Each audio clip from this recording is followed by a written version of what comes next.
setelah mendengarkan dengan seksama terhadap apa yang terjadi dalam kehidupan politik kita masa sekarang dan mempertimbangkan segala sesuatunya dengan hati nurani yang jernih sebagai kontemplasi, maka saya memutuskan sudah tiba saatnya untuk berbicara dengan nurani, berbicara dengan tuntunan akal sehat, dan berbicara dengan kebenaran yang hakiki.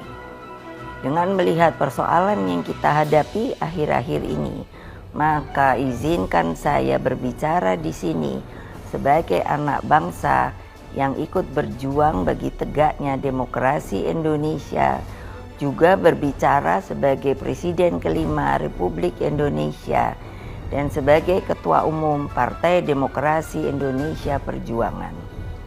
Saudara-saudara sekalian, keputusan Majelis Kehormatan Mahkamah Konstitusi telah memberikan cahaya terang di tengah kegelapan demokrasi. Keputusan MK tersebut menjadi bukti bahwa kekuatan moral, politik kebenaran, dan politik akal sehat tetap berdiri kokoh meski menghadapi rekayasa hukum konstitusi. Kita semua tentunya sangat-sangat prihatin dan menyayangkan mengapa hal tersebut sampai terjadi. Berulang kali saya mengatakan bahwa konstitusi itu adalah pranata kehidupan berbangsa dan bernegara yang harus diikuti dengan seluruh-seluruhnya.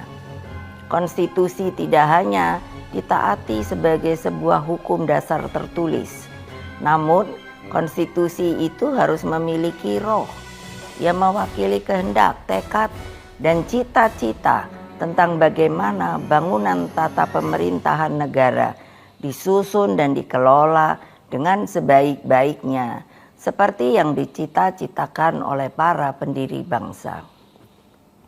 Apa yang terjadi saat ini mengingatkan saya ketika sebagai Presiden Republik Indonesia saat itu diperintahkan melalui perubahan ketiga Undang-Undang Dasar 1945 yang diatur dalam pasal 7B, pasal 24 ayat 2 dan pasal 24C tentang dibentuknya Mahkamah Konstitusi.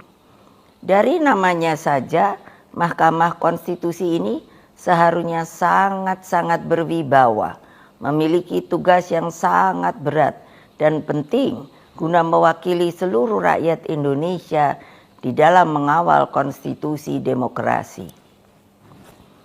Dengan perannya yang begitu penting, saya sangat serius menggarap pembentukannya.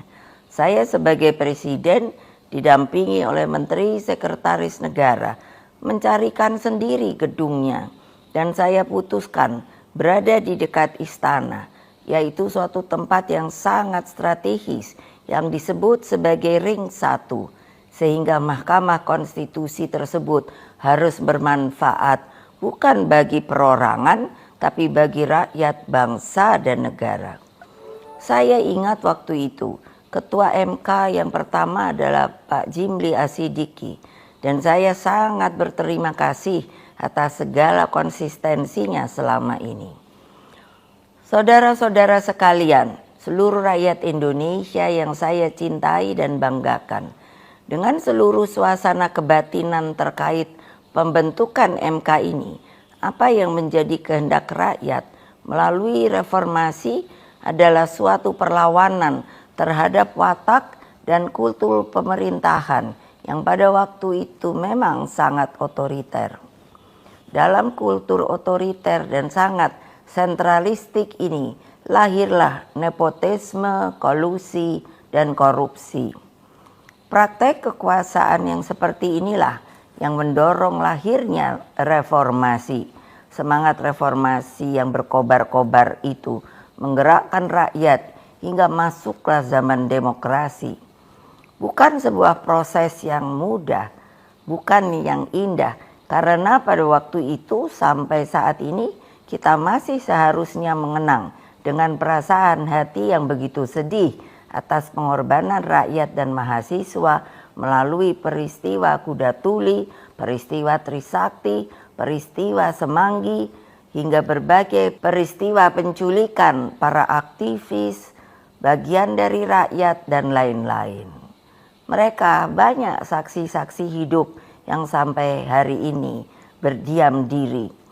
Semua menjadi wajah gelap demokrasi. Praktek kekuasaan yang otoriter itulah yang telah kita koreksi. Maka melalui reformasi, janganlah lupa, lahirlah demokratisasi melalui pelaksanaan pemilu presiden dan wakil presiden secara langsung dan terbatas, serta undang-undang tentang pemerintahan yang bebas dari nepotisme, kolusi, dan korupsi. Apa yang terjadi di Mahkamah Konstitusi akhir-akhir ini telah menyadarkan kita semua bahwa berbagai manipulasi hukum kembali terjadi. Itu semua akibat praktek kekuasaan yang telah mengabaikan kebenaran hakiki politik atas dasar nurani. Saudara-saudara sekalian, seluruh rakyat Indonesia yang saya cintai dimanapun kalian berada, jangan lupa kita adalah bangsa pejuang. Kita bangsa yang mampu mengatasi berbagai cobaan sejarah. Karena itulah dalam situasi seperti ini, mari kita kawal pemilu 2024 dengan nurani dan sepenuh hati.